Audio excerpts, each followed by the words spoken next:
PSL এ রিশাদ হোসেনের লাহোর কালান্দার্স ও Karachi Kings মুখোমুখি। Toss জিতে লাহোর ব্যাটিংয়ে ভালো হয়নি শুরুটা। পাওয়ার প্লেতে 2 উইকেট হারিয়ে ছন্দপতন, একটু শঙ্কা, একটু থমকে যাওয়া। কিন্তু ঘুরে দাঁড়ান ফখর জামান ও ড্যারেল মিচেল। তাদের জুটির মধ্যে ছিল ছন্দ, ছিল দৃঢ়তা, আর ছিল এক অকুতোভয় জোয়ার। তারা শুধু ইনিংসকে মেরামত করেননি, দিয়েছেন গতি। মাঝের ওভারগুলোতে একের পর এক বাউন্ডারি। 47 বলে 76 রান ফখর জামানের ব্যাটে। মিচেলের ঝড় থেমেছে 75 রানে। 3 বল খেলে রিশাদ অপরাজিত থেকেছেন 2 রান করে।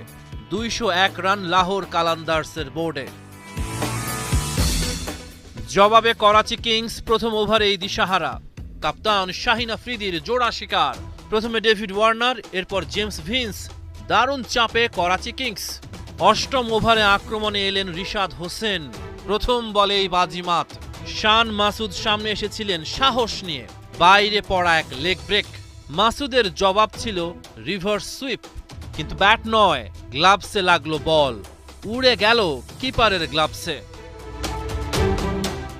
একই ওভারের পঞ্চম বল। ইরফান খান পিচ ছেড়ে এগিয়ে এলেন। বলটা ছিল ফুলার, অফ স্টাম্প বরাবর। রিশাদ যেন ফাঁদ পেতেছিলেন আগেই। ইরফান ফিরে গেলেন। 6 রানে থেমে গেল তার গল্প। 1 ওভারে রিশাদ জোড়া শিকার ধরল। রিশাদ হোসেন আবার। করাচির স্বপ্ন একে একে ভেঙে চুরমার। আব্বাস আফ্রিদিও তার শিকার। রিশাদের ঘূর্ণি, ফুল লেংথ বল অফ স্টাম্পের বাইরের দিকে। আফ্রিদি ভেবেছিলেন বড় শট খেলবেন। ব্যাটের বাইরের কিনারা ছুঁয়ে বল জামান খানের হাতে।